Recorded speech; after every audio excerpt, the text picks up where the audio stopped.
abordar tres grandes debilidades de la educación y de la educación jurídica. Planteábamos como tres escenarios. Uno, la universalidad necesaria, eh, que no se presenta además. Dos, la sobrevaloración de los saberes académicos en detrimento de esos saberes cotidianos que son los que en la cotidianidad mueven la economía, mueven eh, los quehaceres, construyen las ciudades y hacen posible la operatividad social. Y tercero, planteábamos como un gran problema el que la educación tradicional y mucho más la educación jurídica eh, se realice en las aulas. Lo identificábamos como un problema, ¿cierto? El hecho de que no se haga una educación jurídica, una educación o una educación jurídica en la calle, en los parques, en las bibliotecas, en los autobuses, en el metro, en los foros, que es donde realmente está el derecho, que es donde realmente el interesado o quien esté interesado en educarse en derecho va a poder ver cómo funciona el mundo. ¿Cierto? Esa práctica terrible de pretender que se educa es a partir de libros y encerrados en un aula y nadie puede hablar con el otro y no chatee y no moleste y levante la mano si quiere hablar. Eh, y nos vamos a reconocer es aquí entre nosotros únicamente y cerramos la puerta para que nadie más escuche lo que estamos diciendo. Digamos que genera tremendos problemas en términos educativos y mucho más en términos de educación jurídica, porque no permite, como lo veremos más adelante, reconocer al otro, validar al otro, interactuar con el otro, y el derecho es para otros, no es para nosotros, es para el otro, es para el ciudadano, para el cliente, para el que tiene el problema. El derecho no es para mí, es para el otro. Entonces, aprender a reconocer al otro en sus propios espacios pareciera ser un asunto problemático que habría que resolver en relación con la educación y mucho más con la educación jurídica. Digamos que en un primer momento es poco, poco probable que se pueda establecer de manera cerrada una diferenciación entre educación como práctica y educación jurídica. En últimas, habría que vincularlo constantemente. Me interesa entonces que hoy, a partir de ese escenario que dejamos en punta la ocasión anterior, empecemos a revisar un poco los conceptos, los modelos de la educación y de la educación jurídica en Colombia. Y esto yo creo que funciona muy bien a partir de preguntas. Hay unas preguntas que me parecen son fundamentales para poder pensar esos modelos educativos, esas prácticas educativas, esas estrategias educativas, esos rituales educativos también. ¿Cierto? Una pregunta que me parece clave y que supongo que ustedes en algún momento, si no se la han hecho, tendrían que hacérsela, tendría que ver con qué tipo de sociedad es la que ustedes quieren. Porque si el derecho es esencialmente una herramienta de transformación social, para la transformación social, para la orientación, para la normativización, eh, para conducir a la sociedad hacia unos ideales específicos. Yo todavía no los tengo muy claros en la vida real. En la teoría sí, en la vida real no. ¿En qué tipo de sociedad digamos, se propone ejercer el derecho? O se propone vivir, ¿cierto? ¿Y en búsqueda de qué? Ese tipo de sociedad que se pretende plantear, lo que me sugiere es necesariamente que tengo claro qué es lo que estoy buscando. Entonces uno tendría que preguntarle a ustedes, yo no lo voy a hacer de manera particular, pero si alguien quiere arriesgar su lectura sería muy interesante, ¿cierto? ¿Qué es lo que usted está buscando? Entonces usted se metió a estudiar, bueno, y qué está buscando? ¿Usted va a ejercer el derecho como profesión? Quizás, eso es un asunto voluntario. Habrá quien estudia por el simple gusto de aprender o por el deseo de tener un título, de conocer, de construir redes sociales, que me parece muy importante. Pero ¿en búsqueda de qué? ¿Qué es lo que está buscando? Pero cuando usted va a la universidad y paga un jurgo de plata para ser parte de un programa académico y se compromete con algunas obligaciones, algunas tareas, algunas lecturas, algunas asistencias, algunos horarios, ¿qué es lo que está buscando? ¿Qué es lo que usted quiere conseguir? A mí me parece que la pregunta es clave en la educación, ¿cierto? Hay quienes cacarean mucho una idea terrible de que la educación es muy importante, pero ¿para qué? ¿Para qué? ¿Para conseguir plata? Para eso se mete la gente mafiosa, se pone a vender panzerotis, vende empanadas, se vuelve futbolista, cantante, reggaetonero y consiguen mucha más plata que cualquier profesional. ¿Qué? ¿Para ser feliz? Bueno, pues es la respuesta metafísica pues, de muchos. ¿Para qué estudia? ¿Cuál es el asunto? Es decir, que una sociedad que no logra precisar el para qué de la educación termina en una crisis que es bastante evidente, por lo menos en la colombiana, ¿cierto? En muchas de las latinoamericanas, pero la que nos ocupa aquí, que es la colombiana, y es, ¿para qué estudia? ¿Para qué estudias? Y eso es clave. ¿Qué tipo de sociedad? Es fundamental, pero ¿para qué estamos estudiando? ¿En búsqueda de qué? De saberes, uno para saber cosas no necesita estudiar, ¿cierto? Uno se dedica a leer, se dedica a ver tutoriales, videos, asiste a foros, a eventos, a conferencias, se reúne con grupos de estudio, con grupos de discusión, y allí sabe, allí encuentra saberes. ¿Pero para qué? Para no tener que lavar los platos. ¿Para qué se estudia? Y ese para qué me parece que es clave y vamos a intentar como intentar abordar, yo no doy aquí respuestas, yo aquí no traigo la verdad, yo no tengo verdades, yo no creo que nadie las tenga.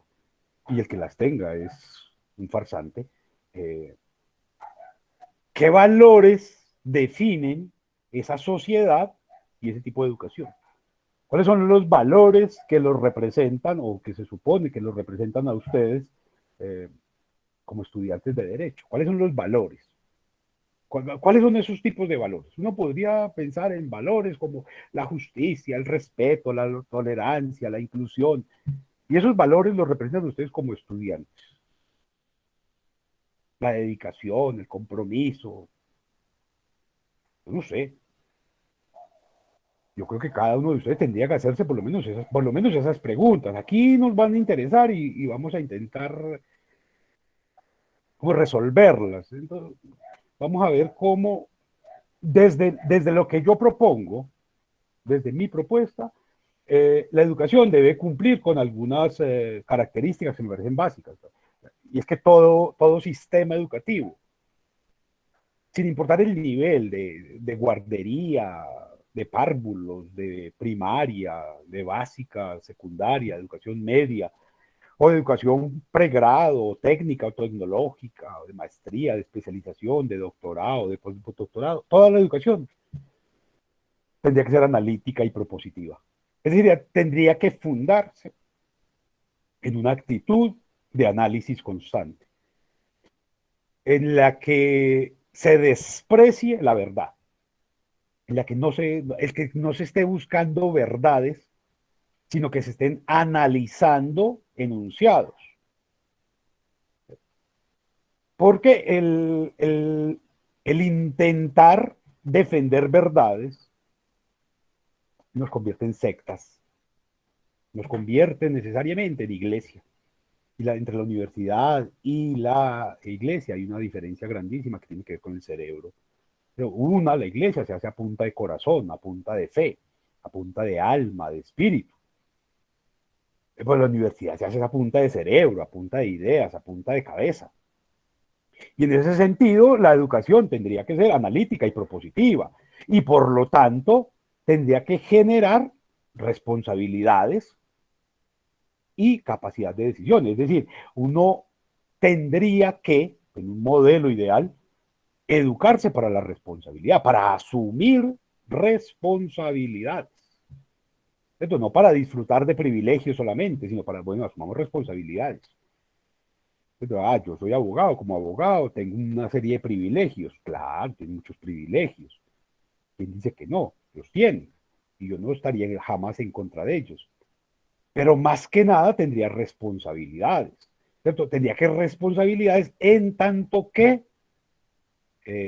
tiene que tomar decisiones, tiene que saber tomar decisiones, tiene que asumir las consecuencias de las decisiones que se toman.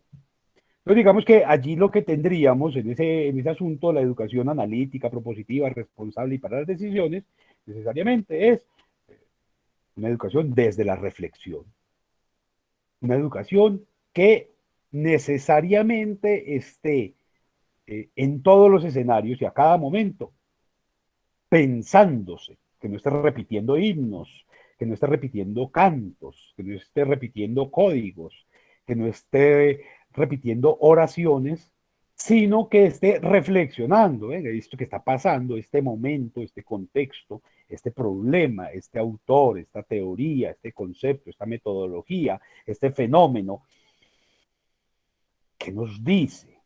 ¿Cierto? Y cómo no lo dice, y por qué no lo dice, y para qué lo dice, y desde dónde lo dice. ¿Cierto? Y a quién se lo está diciendo, y a quién está excluyendo. Y este problema que tenemos, ¿de dónde salió? ¿Cómo se presentó? ¿Cómo se puede clasificar? ¿Cómo se puede esquematizar? ¿Cómo se podría resolver? ¿Qué alternativas de intervención tendríamos para procurar convertir ese problema en una oportunidad de transformación, de mejoramiento, eh, de vinculación con nuestro propio tiempo? Yo creo firmemente que ese es el tipo de educación que tendría que hacer. Y en ese sentido, y es la propuesta que yo defiendo en cualquier escenario, no, me niego a, digamos, a asumir otro tipo de educación, y es que tendríamos que educarnos para ser ciudadanos. Tendríamos que ser, antes que nada, y en algún momento lo señalé previamente, eh, antes que ser abogado, usted tiene que ser ciudadano. Si usted no es ciudadano, no puede ser abogado. Y la ciudadanía tendríamos que entenderla como una práctica activa y permanente. Usted no puede ser ciudadano cada 4 años, 5 minuticos, porque le dieron un tamal, porque le regalaron una camiseta, una gorra, o por solidaridad con un amigo, con un hermano, con un familiar. Eso no es ser ciudadano, eso es ser oportunista. La ciudadanía es una práctica societal absolutamente maravillosa, pero que se ejerce a diario, ¿cierto? Y se ejerce cuando usted va a comer, cuando va a dormir, cuando está caminando, cuando se sentó a trabajar o cuando se levantó a trotar o a hacer ejercicio. Digamos que en la ciudadanía, como una práctica vital, eh, tendría que ser nuestra bandera constante. Porque solamente a partir de la ciudadanía es que usted puede ser abogado, o solamente a partir de la ciudadanía usted puede ser médico, o solamente a partir de la ciudadanía puede ser ingeniero, o arquitecto, o estudiante, obrero, lo que sea, pero solo en la ciudadanía. Y mucho más, digamos, el gran asterisco aquí, el gran asunto, es que ningún abogado podría o debería ser abogado si no logra sustentar efectivamente sus prácticas ciudadanas. Porque el abogado esencialmente es el que determina las ciudadanías de los otros. Entonces, digamos que la primera educación que tendríamos que recibir, tanto en la casa como en el colegio, en el instituto, en la universidad, en donde quiera que vayamos, tendría que ser una educación para la ciudadanía. Y una educación para la ciudadanía necesariamente pasa por lo menos por dos criterios que a mí me parecen claves aquí. que tendría que ser una educación para la libertad y una educación para la justicia. Dos valores absolutamente desgastados, que inclusive el derecho, los discursos jurídicos han venido abandonando. Si ustedes hacen el ejercicio de revisión de los textos jurídicos, de los discursos jurídicos, de las entrevistas con esos sujetos extraños que se han dado en llamar operadores jurídicos, descubrirán cómo esos dos términos, esos dos conceptos, esos dos valores, poco a poco van desapareciendo. Ya la gente no habla nunca de libertad. La gente habla de control, de seguridad, de restricciones, de limitaciones, de una cantidad de esquemas comportamentales que han venido supliendo lo que se llama la libertad. Y la libertad tiene que ver con esos asuntos que yo planteaba hace un momento en relación con la educación. Es decir, la libertad compromete análisis, compromete propuestas, compromete responsabilidad, compromete decisiones, compromete reflexión. Ahí hay libertad. Pero es muy fácil decirle al otro, no, ¿sabe qué? Yo le entrego mi libertad y haga con eso lo que le dé la gana. En el discurso, cuando uno comienza a conversar, tiene la tentación de creer lo contrario. Ay, no, la libertad me gusta, me encanta la libertad, adoro la libertad, qué rica la libertad, maravillosa libertad. Ve, ¿qué querés comer? No, lo que vos querás. ¿A dónde vamos? No, elige tú. Y estamos renunciando a la libertad todo el tiempo. Venga, hay que hacer un trabajo para la materia. ¿Y qué tenemos que hacer? No, no, usted elija. No, profe, ayúdeme. Dígame qué. Renunciando a la libertad. Hay prácticas mucho más aberrantes todavía. Profe, ¿me da permiso de ir al baño? Profe, no voy a poder ir. Vea, ¿será que usted me hace el renunciando a la libertad? Profe, ¿y qué libro leo? ¿Qué documento leo? Profe, ¿qué película veo? Profe, ¿será que puedo hablar? Está renunciando a la libertad todo el tiempo. Entonces, miren cómo lo que hay es un discurso un poco idílico en el que ese escenario, por lo menos ya veremos el otro, el de la justicia, pero el de la libertad, lo estamos abandonando todo el tiempo, ¿cierto? Ve, hay que ir a una fiesta, ¿y qué ropa me tengo que poner? Hay que ir a un paseo, venga, ¿y qué ropa llevo?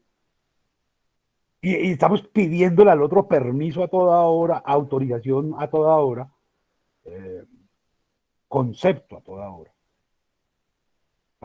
¿Será que me corto el pelo? No me lo corto. Acompáñame que voy a comprar una camisa. Y estamos renunciando a la libertad. Cuando usted dice eso, le está diciendo al otro, venga porque necesito que usted decida por mí. Hay un asunto muy grave de eso. Porque esas pequeñas prácticas son las que van a determinar las grandes decisiones. Entonces no se está educando para la libertad nunca, se está educando para el sometimiento todo el tiempo. Eso es terrible. Hay gente todavía que tiene algunos esquemas societales en la cabeza gravísimos. Llevan a los niños al colegio, por ejemplo. Y dice, pues, ¿cómo hace eso? Un niño al colegio, sí, sí. ¿Y para qué? Pues, bueno, no, para que le enseñen a ir al baño, para que le enseñen a quedarse quieto. De hecho, hay muchos padres de familia que que reciben la llamada de la profesora o del profesor, generalmente profesora. Eh, Vea, su niño habla en clase. Pues sí, es un niño. Su niño juega en el salón. Pues sí, es un niño. Es que es un niño, mientras que yo estoy hablando, él está haciendo otras cosas. Sí, es un niño. Y le ponen la tarea, le imponen la obligación al padre de familia, en ese caso, vea, tiene que llevarlo del psicólogo. ¿Pero por qué? Porque es un niño, se comporta como niño, habla como niño, se mueve como niño, juega como niño. Y en el colegio no queremos niños, en el colegio queremos autómatas.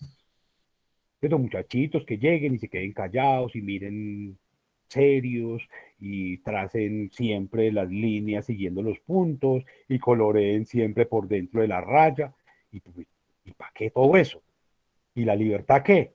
No, la libertad es muy importante, pero que el niño no aprenda, no, pues no se le vaya a dar por colorear con los colores que él le guste, o en el tamaño que él quiera, o que el dibujo no represente su propia existencia, sino que el dibujo o la plana o la tarea o el ensayo que hacen ustedes en la universidad dé cuenta del trauma, de la limitación mental que pueda tener el profesor, eh, porque el profesor es el que en última va a decir si su sometimiento de la libertad se merece un 0 o un 3 o un 2 o un 5 un 3,4. Profesores que se dan todavía la tarea de creerse un poco como matemáticos y logran diseccionar los saberes en números. Es muy extraño, pero miren cómo allí el asunto de la libertad se me vuelve complicadísimo. En algunos escenarios he tenido que ver a los estudiantes, sobre todo estudiantes de derecho, como pasaba en el siglo XX, aprendiéndose una cantidad de códigos y de artículos y respondiendo exámenes en los que les decían cosas terribles como no puede sacar el código, no puede sacar sus notas, no puede utilizar el teléfono, no puede utilizar un computador. Estamos en el siglo XXI. En el siglo XX, que era el siglo de los tontos, ¿cierto? Los exámenes se hacían así, usted no podía mirar al compañero, no podía hablar, no podía murmurar. Pues era otro tipo de sociedad, una sociedad que fracasó totalmente. Fracasó tanto que quienes fueron protagonistas del siglo XX son hoy quienes ofician masacres y eliminan líderes sociales y andan desapareciendo adolescentes. Eso es un modelo de educación que no sirve. Un modelo de educación que en lugar, ojo, que en lugar de educarnos para la asociación, ¿cierto? Nos instruye en la competencia y en la anulación del otro. Eso es gravísimo en términos educativos, mucho más cuando ustedes son abogados. Que los eduquen para competir. Vamos a ver quién saca la nota más alta. Y, ¿por qué? ¿Qué carajo tiene que ver una nota en esto? Y lo cruel es que los ponen a trabajar en grupo. Vamos a hacer un trabajo en grupo. Pero la beca se la damos únicamente al número uno.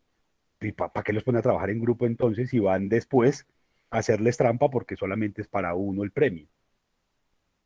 Hay un asunto gravísimo porque la educación, uno ve esas pruebas ridículas del saber pro y de las pruebas PISA y todas esas vainas.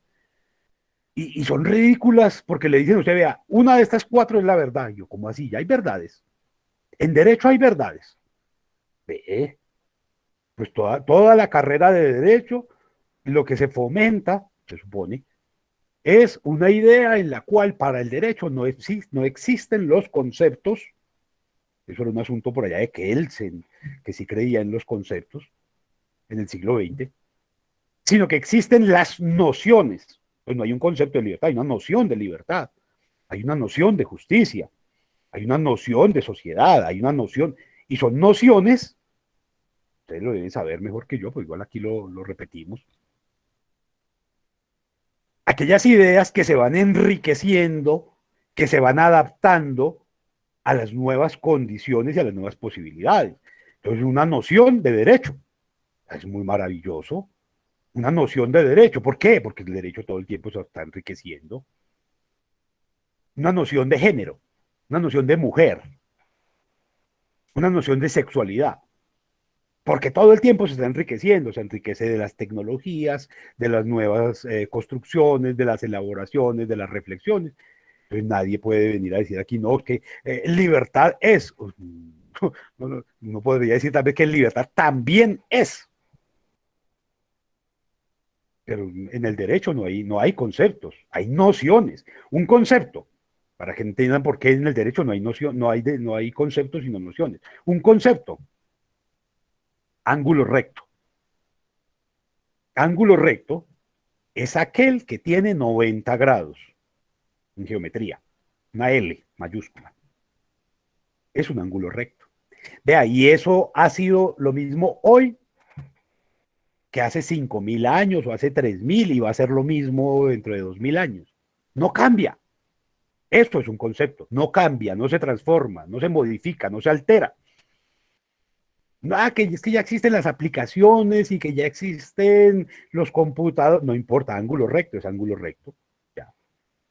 El que no es recto será agudo, será obtuso, será cualquiera de las categorías. pero ángulo recto es un concepto, no cambia nunca. Y podríamos pensar en el derecho que la noción de humanidad o la noción de derechos o la noción de comunicación o la noción de jurisdicción no cambia. Cambia todo el tiempo, está cambiando.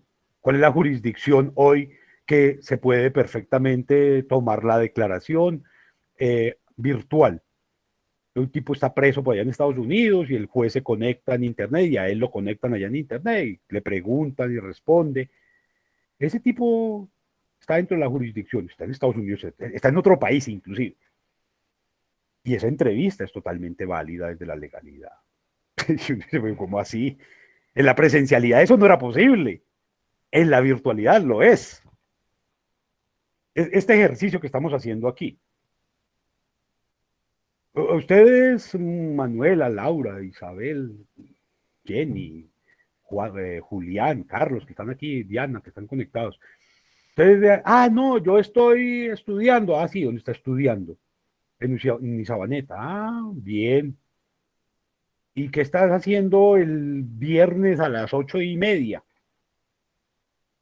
Estudiando, bebé. Yo te escucho en tu casa. Y entonces también esa noción de ubicuidad, ¿cómo la entendemos hoy? Porque el año antepasado, estudiar era ir a clases, a una universidad, a un salón, a sentarse.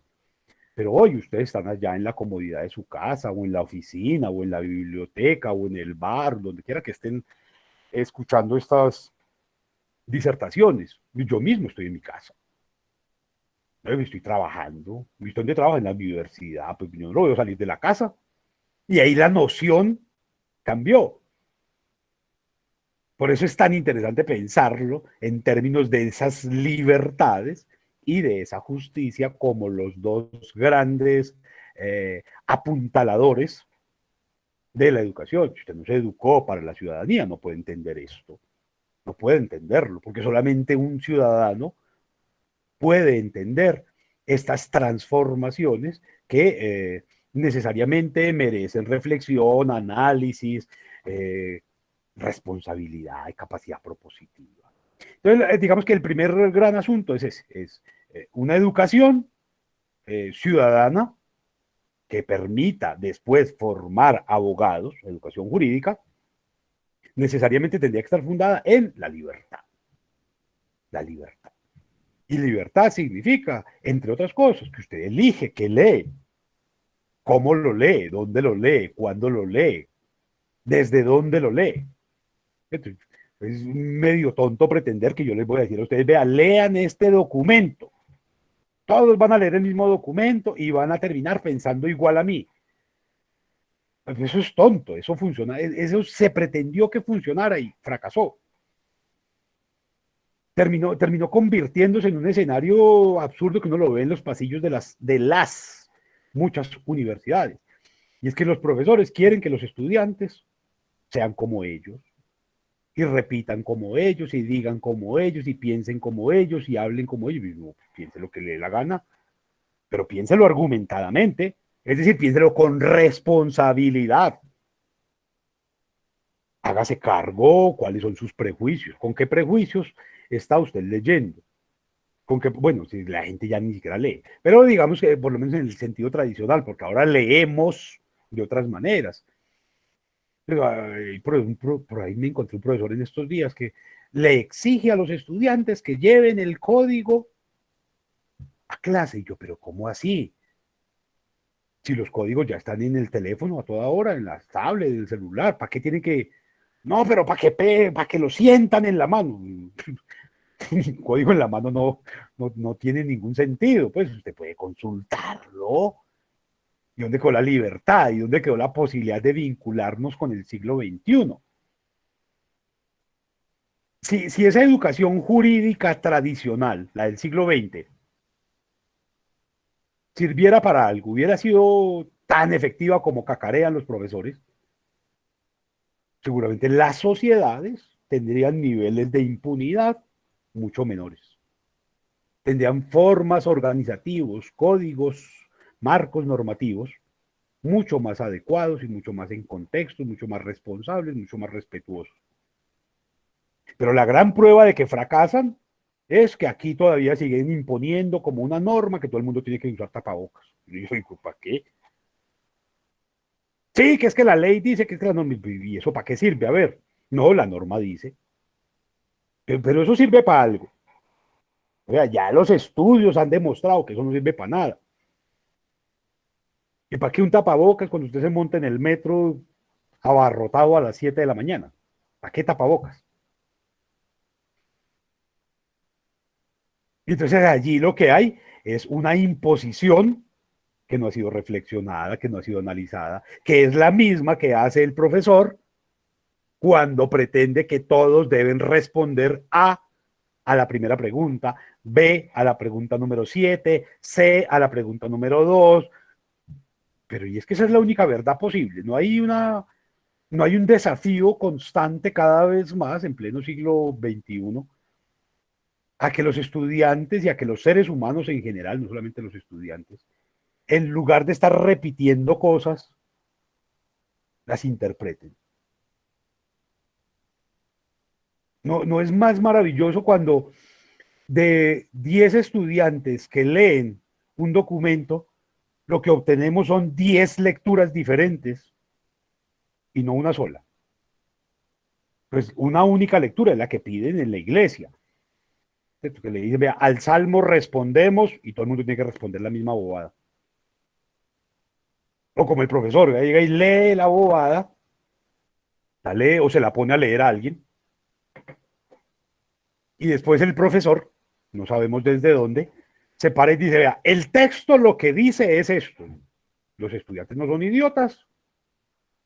Los estudiantes escucharon lo que dijo el texto. Ahora cada uno entiende del texto lo que le parece más importante desde sus expectativas. Cada uno entenderá, interpretará, posibilitará el texto de manera distinta. ¿Cuál está equivocado? Ninguno. ¿Cuál tiene la razón? Ninguno. Todos tienen razones diferentes. A mí me gusta jugar mucho. Ustedes leen una cosa terrible como la Constitución Política de Colombia. Yo no sé si la tengan ahí en su celular, la tengan por ahí cerca. Léala. Lea ahí el artículo 11 de la Constitución, que es quizás el que a mí más me inquieta de todos. Artículo 11, Constitución Política de Colombia de 1991. El derecho a la vida es inviolable, punto. No habrá pena de muerte. Eso dice. Entonces se para el profesor de Derecho Constitucional y les dice, ah, sí, vea, el artículo 11 de la Constitución Política de Colombia dice que el derecho a la vida es inviolable, punto, no habrá pena de muerte. ¿Y qué tal si le preguntara el profesor a los estudiantes, venga, ¿qué dice ese artículo?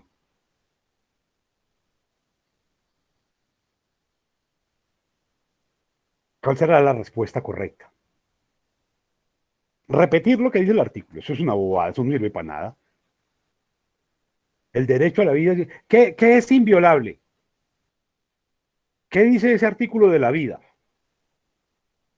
No dice nada, porque dice es que el derecho a la vida, no que la vida. Sería tanto como cuando usted lee el artículo de que el derecho a la educación universal, no la educación, sino el derecho a la educación.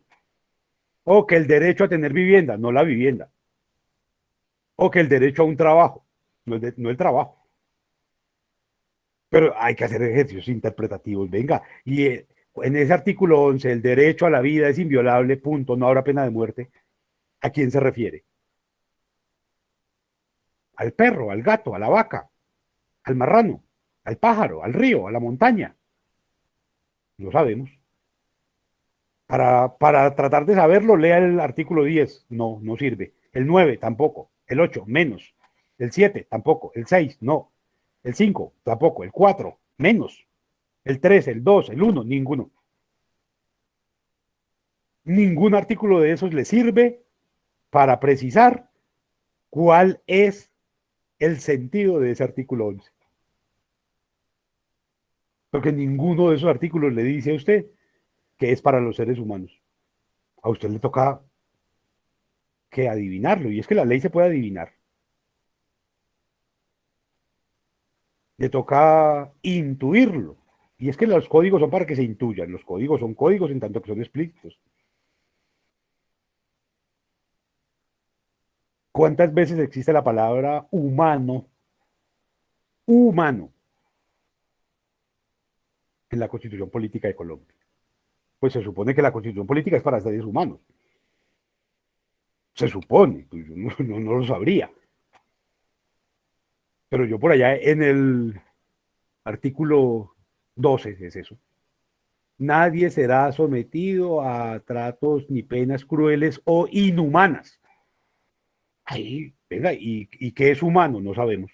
La Constitución no dice, pero nos dice que nadie puede ser sometido a tratos ni penas crueles e inhumanas. Pero eso me lo dice en el 12. Pero en el 11 me dice que el derecho a la vida es inviolable, que no habrá pena de muerte. A ver, interpretemos eso.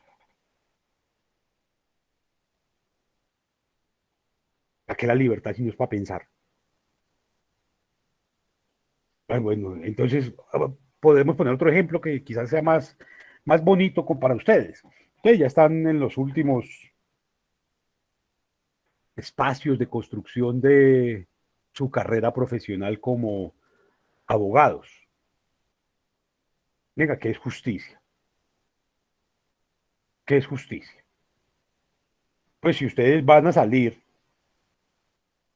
a procurar escenarios de intervención social que estén determinados por la justicia, ¿qué es la justicia? Y entonces cada uno de ustedes tendría que dar una respuesta. Ahora, esa respuesta que usted va a dar, ¿cuál es? La respuesta tonta que dio Platón en su tiempo, pues, y en ese momento cuando Platón la dio, pues claro, valía la pena. Ay, justicia es darle a cada quien lo que corresponde. Pues qué maravilla. Pues para Platón eso era una maravilla. A Platón era una maravilla pensar eso.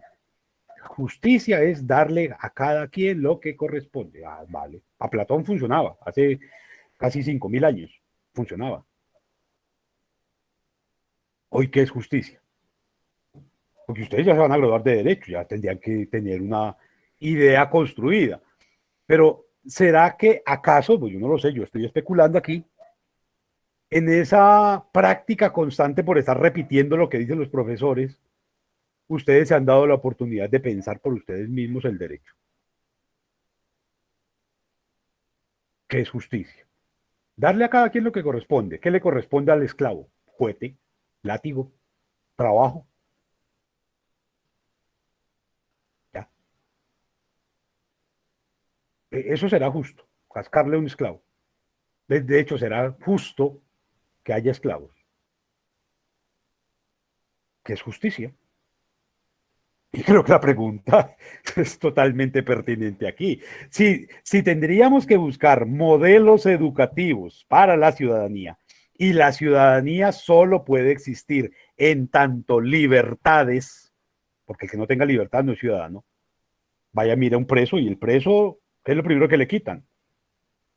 El derecho ciudadano al voto, no puede votar, está preso. Está preso, no puede votar, no puede funcionar como ciudadano, es un preso. En la misma situación están los policías no son ciudadanos. Lo que a usted le da la ciudadanía, entre otras cosas, es la posibilidad de elegir y ser elegido. Y el policía, como el soldado, no tiene derecho a votar. Es ciudadano. No, no es ciudadano. O sí, bueno, pues no sé si alguno de ustedes tenga un razonamiento distinto. El policía es ciudadano. El soldado es ciudadano. Porque que alguien me explique, ¿cómo puede haber un ciudadano que no puede ni elegir ni ser elegido?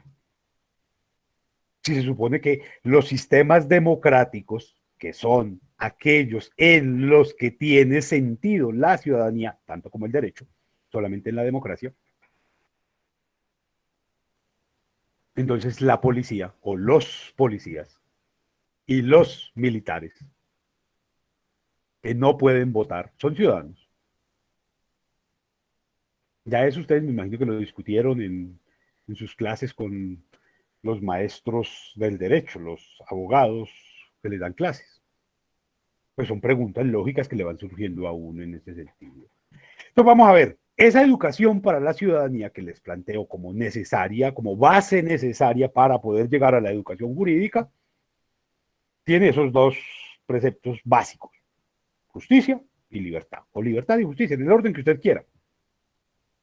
Ahora, ¿cómo se supone que esa educación solo tendría sentido en el marco de sistemas democráticos?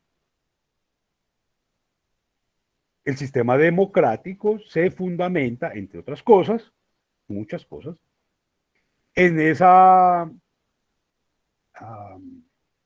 confrontación constante que hay entre lo público y lo privado.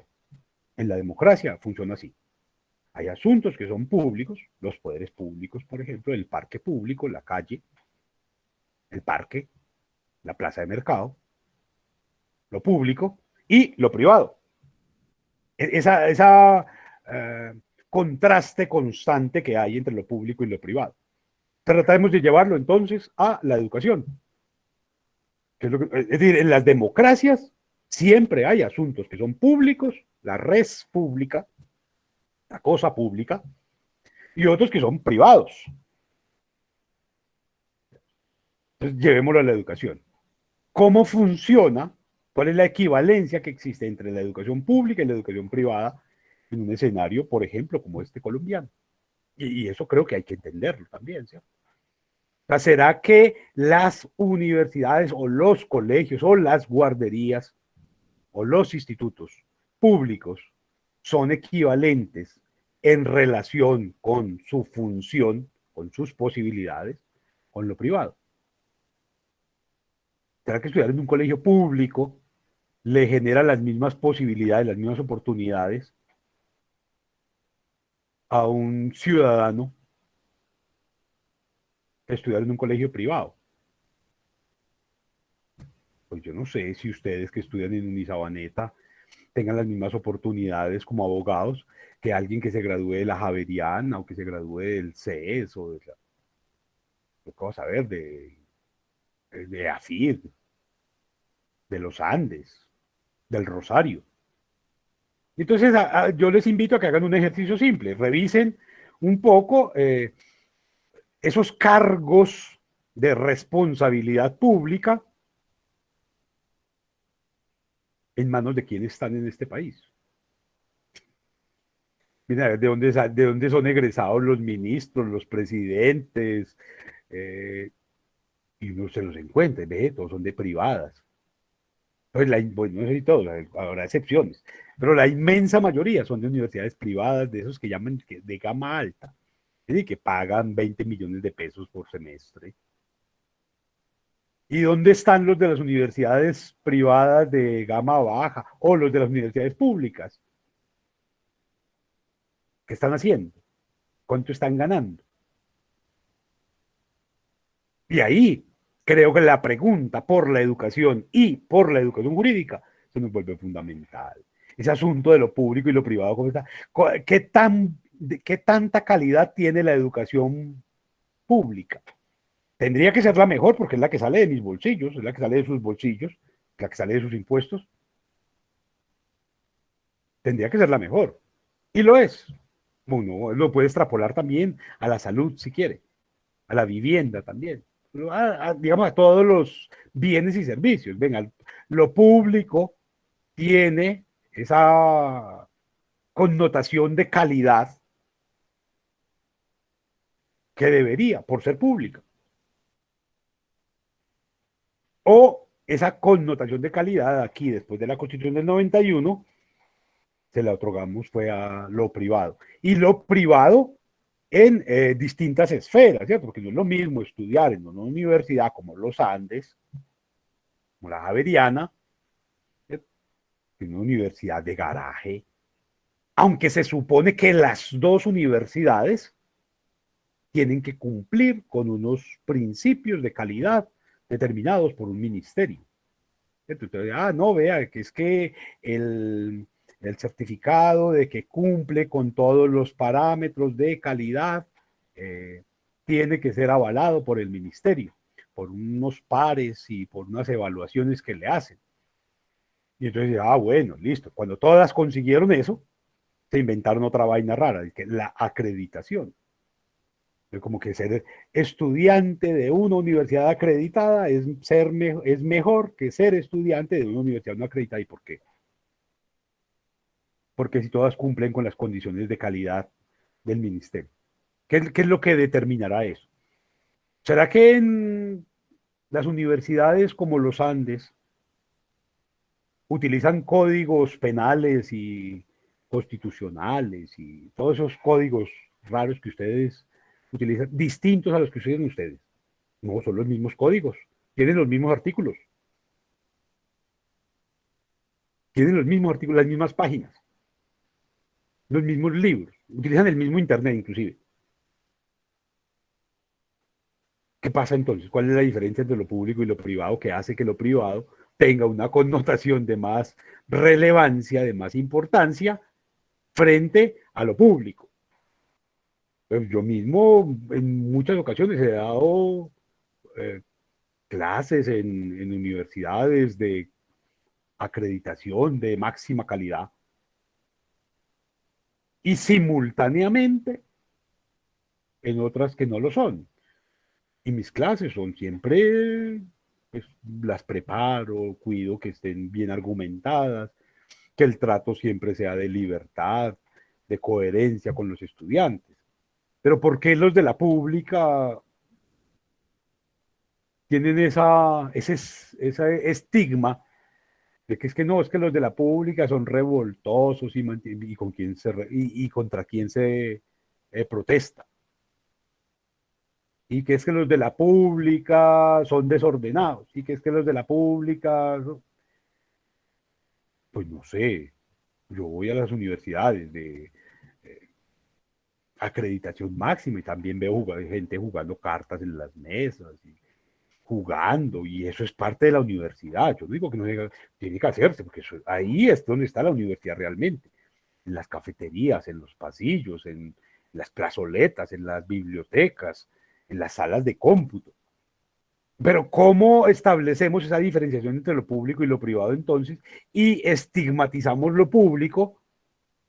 De hecho, es como que es gravísimo que la gente ande en transporte público y como que es muy bueno que la gente ande en transporte privado. Y dice, pues, ¿qué nivel de pobreza tiene que haber para pensar eso? Tiene que haber una especie de trauma mental cuando se pretende que montar en transporte público es ser poca cosa. Pues no sé, ustedes en otros países que se encuentran en el transporte público, es que todo el mundo lo usa y sin mayores prejuicios. Pero aquí parece que además de que no hay carretera, que no hay vías, porque son súper estrechas, que hay superávit de vehículos, que no hay una cultura de la movilidad que permita utilizar las vías para lo que son, ¿cierto? Que se utilizan como parqueaderos, se utilizan para caminar, para jugar, para estacionar locales. Y la gente sigue pensando aquí que tener un vehículo particular es un asunto de estatus. ¿Cómo funciona eso? Y aquí, pues, en esta ciudad, por ejemplo, es bien interesante porque aquí tienen un sistema como el metro que, imagínate, tiene una idea que me parece muy bonita, ¿cierto? El metro es calidad de vida. Vale, yo creo firmemente que es un buen servicio. Y a usted se lo dicen, usted se monta al metro para ir a la universidad o para ir al trabajo o al parque o al cine, donde quiera, y todo el tiempo el metro es calidad de vida. Y se lo están demostrando, ¿cierto? En el metro eh, entra cualquiera. Pero el metro es un sistema democrático, eso no tienen mayor problema. El metro es una maravilla. El metro entra cualquiera, hombre, mujer, negro, blanco, azulito, amarillo, no importa. Entra cualquiera, es democrático, es libre, es abierto, pues usted paga su tiquete y ya. Puede repetir viajes si quiere, mientras que no pase los torniquetes. Hay una cosa. Cuando a usted en la bomba de gasolina le dicen que esta bomba de gasolina es calidad de vida? No, te pague y váyase ahí mismo. Entonces, un sistema ahí medio absurdo el pretender que lo privado tiene unas representaciones de superioridad frente a lo público.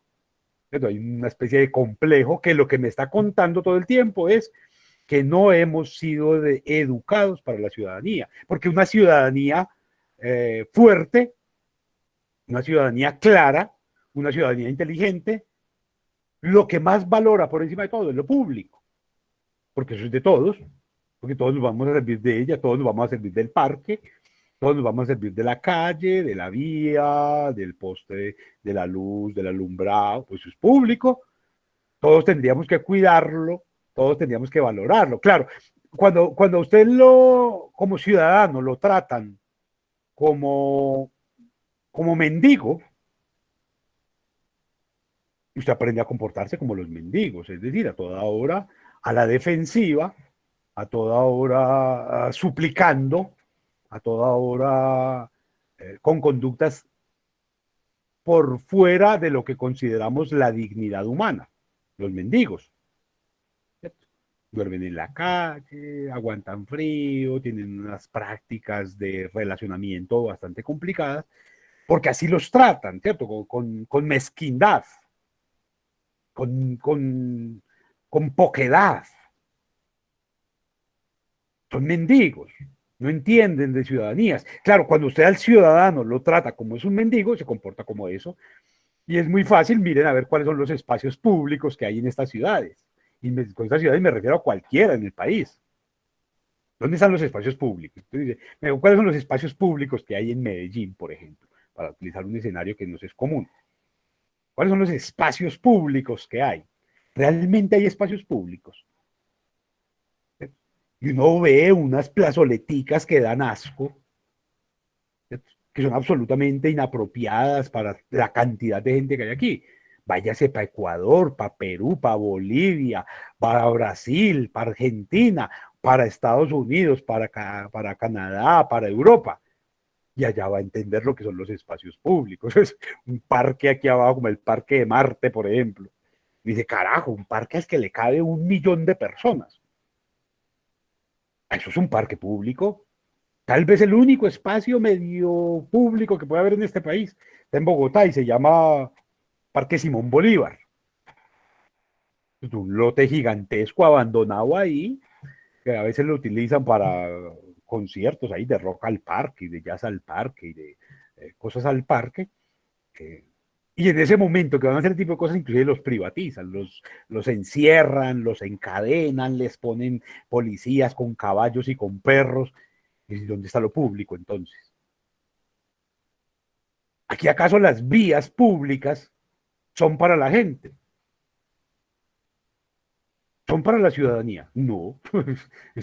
La respuesta es no. No, porque cada uno la toma como privada. Yo voy a dejar el carro parqueado aquí. No me importa que la vía sea estrecha, no me importa que el flujo vehicular sea muy, no me importa, esto es mío, eso no es de todos. ¿Y dónde están los espacios públicos? Digamos, la ciudadanía se pone en evidencia, primero que nada, en lo espacial, porque lo espacial es el reflejo de la concepción que tenemos, de la concepción mental que tenemos nosotros de lo público. Entonces, ¿dónde están los espacios públicos aquí? ¿Dónde están? Si los parques de los barrios los enrejan, los ponen candado, o se apropian de ellos los de una pandilla específica, un grupo, unos vándalos, o un señor, un día, hay gente que llega y coge y encierra el parque y dice esto es mío, y se supone que es público. Entonces, si no entendemos cómo comportarnos como ciudadanos, pues mucho menos podríamos entendernos como abogados. Entonces, la educación tiene que empezar por ser educación para la ciudadanía. ¿Y la ciudadanía qué es? Sino una actitud, unas acciones en las cuales yo pongo de presente mi libertad bajo un concepto de justicia, ahí hay ciudadanía. Es decir, esa idea absurda, retrógrada, tonta, que repiten en los colegios y en las universidades, de que la democracia consiste en obedecer la ley, pues es ridículo, porque la democracia es todo lo contrario. La democracia no es obedecerla, la democracia es para los desobedientes, es para los distintos, es para los diferentes, es un sistema en el que se conversa entre diferentes. El sistema de la obediencia se llama dictadura. El sistema para los obedientes es la dictadura. Eso sí, sale el dictador y dice, y usted le toca obedecer, porque si no, lo matan, le cascan, le dan cárcel, cualquier, pues eso es dictadura. En la democracia, lo que hacemos un momentico, yo no estoy de acuerdo, vamos, ese asunto que se supone, en otros países por lo menos, realizan los congresos, las asambleas, discutir, debatir. Pero cuando usted va a ver cómo funciona el Congreso aquí, eso le da asco a uno, ¿cierto? Vamos y todos obedecen al dictador. Vamos a votar en bloque que no, que este lo hizo muy bien. Venga, pero mire las pruebas, mire los datos, mire los videos, mire las estadísticas, mire las evidencias. No, lo hizo muy bien. Pero ¿y por qué dice usted eso? A mí me mandaron decirlo. Eso, ahí no hay democracia. La democracia esencialmente es un sistema para desobedecer, para discutir, para cuestionar, para interpretar. Entonces no somos ciudadanos en la medida en que seamos obedientes, ahí no somos ciudadanos. Claro, y yo en otros escenarios lo he venido planteando. Mientras que usted siga defendiendo unos ideales tradicionales, convencionales de familia, en los que no hay democracia, en la familia no hay democracia. La familia es la dictadura. Aquí en la casa se hace lo que mando yo.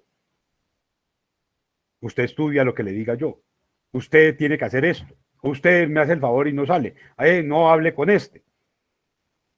Eso es una dictadura, eso no es, ay, vea, vamos a sentarnos a debatir un poco, a ver, no, no. El que tiene el poder, el que manda, la familia es la representación por excelencia de la dictadura. Y si usted se educa en una familia tradicional, pues ¿qué sale siendo? Un obedecedor constante, sale siendo obediente, sale pidiendo permiso para todo. Hay familias en las que todavía los adolescentes tienen que pedir permiso. Hay que, venga, para ver si usted me deja ir al parque. ¿Qué?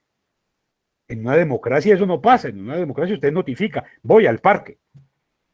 Notifica, no pide permiso, porque usted está haciendo uso de su libertad. El artículo 15, 16, 17 de la Constitución se lo dice. Usted tiene el libre desarrollo de la personalidad, usted tiene libertad de culto, usted tiene libertad de movilidad. Eso se lo dice la Constitución. Y en una familia tradicional, en una familia convencional, aplica la Constitución. La Constitución aplica.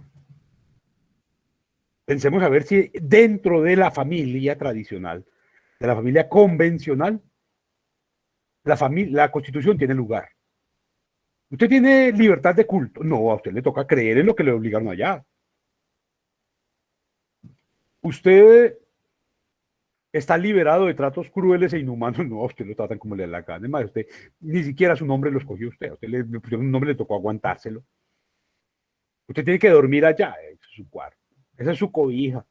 Estudia en este colegio. Venga, pero yo no quiero ese colegio. No importa, le toca a ese, obedezca. Entonces, si usted se educa para ser hijo, pero no para ser ciudadano, no tiene ningún sentido la educación jurídica. ¿Por qué después usted, que fue criado como hijo, es decir, para obedecer, para cumplir, para seguir, usted vaya, usted que se cría en ese ambiente de tiranía, de despotismo, de dictadura, vaya y estudia derecho? Y en el programa de derecho usted le enseñan que existen valores, que existen principios, que existen marcos normativos, que existen reglas, que existen derechos. Y usted aprende a pensar qué es eso de la libertad, qué es eso de la autodeterminación, qué es eso de la justicia, qué son los códigos, y usted se vuelve experto en código del menor y código de la infancia y código de tránsito, códigos, y se aprende todo eso. Y presenta exámenes y los gana y se convirtió en abogado. Y va y tiene hijos y usted se convierte en dictador. Usted es mi hijo, hace lo que diga yo. Usted se convierte en el dictador que fueron con usted. ¿Le sirvió de algo estudiar derecho? Sigue siendo el mismo dictador. Sigue exigiendo obediencia, respeto, sumisión, sometimiento, cumplimiento, disciplina. ¿Y para qué estudió derecho entonces si usted no es capaz de incorporar a su existencia, a la existencia de su familia, de su entorno, de su ciudad, de su país, todos esos marcos normativos y todas esas reflexiones que vino realizando a partir de su formación como abogado? El asunto aquí es simple. Si usted no se educa para la ciudadanía, no tiene ningún sentido estudiar derecho o estudiar ingeniería o arquitectura o culinaria o carpintería o hacer un curso para pintar uñas o para cortar el... No tiene sentido. No tiene ningún sentido porque usted simplemente va a ser un peón en un juego en el que usted no es tomado en cuenta porque usted tiene que ser obediente. Y esto tiene prácticas bien raras, ¿cierto? En el colegio dicen ustedes desde que empieza, tiene que ponerse uniforme. ¿Cómo así ponerme uniforme? ¿Y eso por qué? Ah, porque es que a nosotros no nos interesa. Cuando usted le ponen un uniforme, lo primero que le quitan, ¿qué es? La individualidad. Anulan al individuo. Ojo con esto. Y a pesar de lo que diga la Constitución, la base, el fundamento, la razón de ser, la raíz de una sociedad democrática es el individuo. Porque usted vota solo. Usted va en secreto, va y vota. Usted no va y vota con su mamá, ni con su papá, ni con sus hermanos. No. Usted vota solo. Es decir, que a pesar de lo que dice el engendro raro que llaman constitución política en el artículo 40 y tantos, el núcleo fundamental de la sociedad no es la familia, es el individuo. A usted la constitución política le puede decir hasta misa. Ay, no, el núcleo fundamental de la sociedad es la familia que está constituida por un hombre y una mujer con fines de reproducción. Les quedó mal hecha. Después les tocó hacer una cantidad de arreglos ahí, de pegues ahí de extraños, una de las 60 reformas constitucionales que hay, porque ahora hay otro tipo de familias. Hay familias de hombre con hombre y de mujer con mujer y de hombre con animalitos y de hombres con amigos y de abuelas con nieto y de mujeres solas con hijos solos y de padres solos con hijos solos. Pero la constitución política, esa vaina rara que es como la Biblia de ustedes los abogados, les dice una cosa extraña, les dice un poco de mentiras si ustedes la siguen creyendo. ¿Y de dónde está el análisis entonces? Yo les propongo aquí, la educación, y sobre todo la educación jurídica, debe ser analítica. Es decir, venga, analicemos esa norma. Eso sí es verdad. Eso sí es posible. Si habrá libertad de culto aquí, y si hay libertad de culto, ¿por qué el preámbulo de la Constitución dice que invocando la protección de Dios y no invocando la protección de las ciencias, de las artes, de la ilustración, sino que invocándola como si fuera una constitución medievalista? Analítica poco, propositiva. Bueno, yo aquí trato de ser propositivo, aquí no solamente hago cuestionamientos de propuestas también. Tiene que ser responsable. Yo me hago cargo de lo que yo digo aquí. Tan me hago cargo que lo grabo siempre y lo pongo en internet de manera libre para que todo el mundo lo escuche. Tiene que ser para tomar decisiones. Bueno, yo no puedo decirle a los tiene que. No, yo no tomen decisiones. Tiene que ser en libertad. Cada uno de ustedes verá. Algunos de ustedes estarán aburridos de esto. Y, ay, no, qué rico cuando a mí me ponen a obedecer. Y me obligan a aprenderme las tablas de multiplicar y me obligan. ¿Para qué sirve eso? Pero hay gente que le gusta eso. Tiene que ser reflexiva la educación. He planteado en otros momentos que tiene que ser universal para todo el mundo. Siempre que el otro quiera, tiene que ser universal. Tiene que ser universal. No puede ser obligatoria, pero sí tiene que ser universal. Es decir, que a usted no le podrían, no le deberían coartar el derecho a educarse porque usted es pobre, o porque usted es mujer, o porque usted vive en un barrio X, o porque usted no tiene la plata para. No tendrían por qué, tiene que ser universal la educación. Tendría que ser para negros, para indígenas, para mestizos, para mulatos, para zambos, para salto atrás, para cuarterones, tercerones, en el aire, todas las categorías étnicas. No nombro blancos porque aquí no hay blancos. Pero la educación tendría que ser universal para ancianos, para niños, para adolescentes, tiene que ser educación universal. Tendría que ser en todos los idiomas posibles. Usted le dice, no, no, vea, si usted habla guayunaiki o habla embera, no, no, no, le toca aprender a hablar español, porque no puede entrar a la universidad. Pues que un arahuaco que no hable español puede venir a educarse aquí. Toca, aquí no hay educación universal. En ese sentido, la educación tiene que además ser incluyente. Que tiene una educación que le permita a todos, sin importar el lugar, sentirse incluidos. Y eso, digamos que hace unos años era imposible porque la geografía, porque no había recursos. Hoy existe la virtualidad. Y no hay disculpa para decir que es que la educación no puede ser incluyente, no en cualquier parte del mundo, en cualquier parte de la geografía. Podría, podría accederse a la educación si hubiese una educación para la ciudadanía. Pero alguien que no se eduque para la ciudadanía, ojo con esto, alguien que no se eduque para la ciudadanía, coge la plata que se va a invertir en dispositivos para la tecnología y se la roba. Hay 70.000 millones de ejemplos de ese tipo de cosas. Alguien que no se educó para la ciudadanía se roba la plata de la educación porque cree que eso es privado, que eso es de él o que es de ella. Educarse para la ciudadanía es llegar a un cargo público, a trabajar por la gente, para la gente y no para él. No es llegar a robar.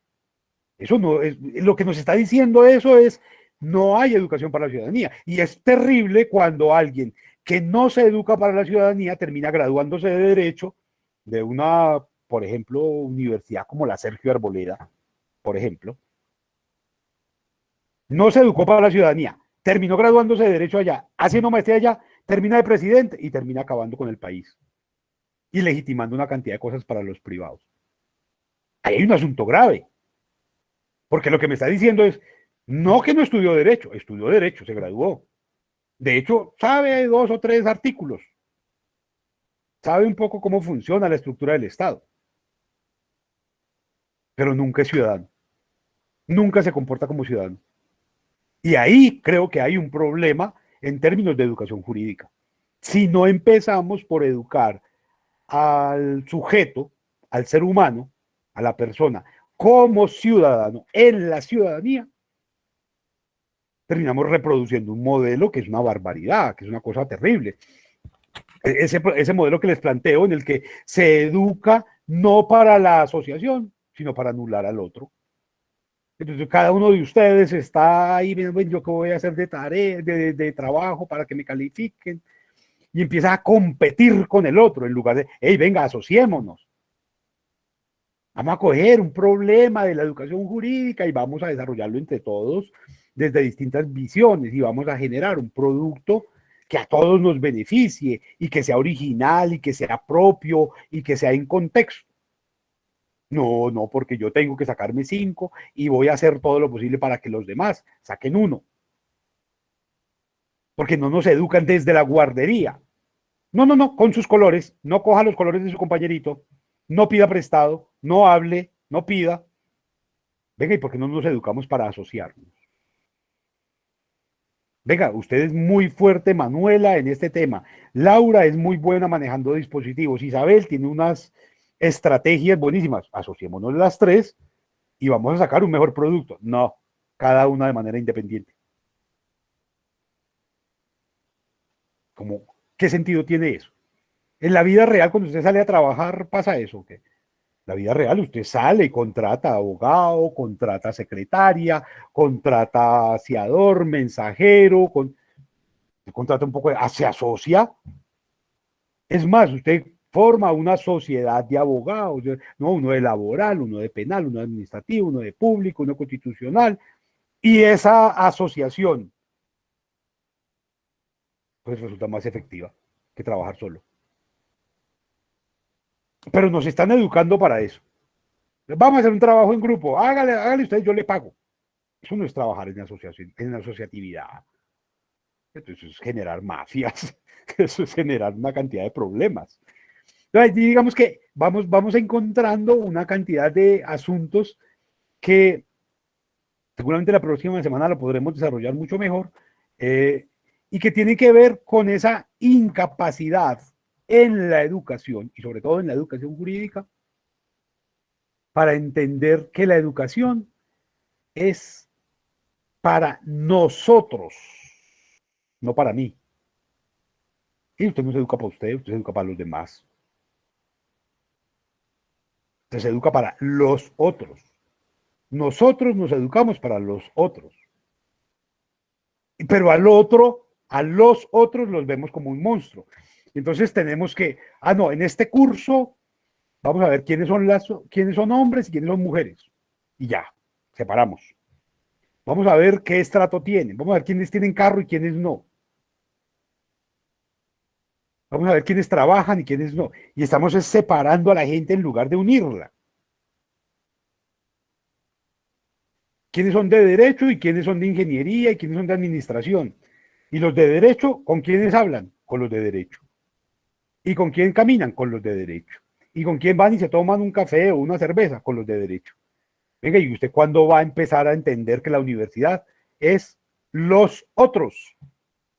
¿Cuándo va a empezar a entender que en la medida en que usted se relacione con el de ingeniería, con el de administración, con el de economía, con el de contaduría, con el portero, con aseo, con servicios varios, usted se fortalece mucho más y tiene mejor capacidad de acción? Ay, no, yo no hablo con esa gente, yo no hablo con los de ese barrio, yo no hablo con... Me cae muy mal, son distintos. No hablo con los distintos. En un mundo totalmente globalizado como este. Y hay gente que todavía se pone en el lugar de selectividad total. No, yo no hablo con esa gente. Yo no me meto con ellos. Yo no me reúno con ellos. Es decir, ponemos en lo grande esa educación que fue hecha para la anulación del otro. No, es que yo soy abogado, entonces yo no puedo hacer eso. Yo no hago esto. No, yo soy profesional. Yo no estudié para eso. Entonces usted la van a contratar como abogado en una empresa y le dicen, vea, usted va a llevar este tipo de procesos, este es su oficina, este es su escritorio, este es su computador, y aquí en este cuarto usted encuentra la escoba, la trapera y el producto para limpiar, porque a usted le toca todos los días llegar y pues limpiar su punto para que trabaje más cómodo. A ver usted cómo se siente. La cafetería queda allá, usted va y prepara su café. No. No, yo no acepto eso. A mí me toca que me contraten a alguien que no haya estudiado para que me sirva el café, para que me limpie el escritorio, para que me barra la oficina. ¿Cuál es el problema con entendernos como seres humanos? ¿Por qué pretender que la educación es para separarnos, para darnos privilegios y no para asumir un compromiso con los demás? Que en última son los demás los que van a terminar pagando su salario. De una u otra manera son los demás los que van a pagar su salario. Pero si usted los desconoce, si usted los desprecia, ¿cómo funcionaría eso?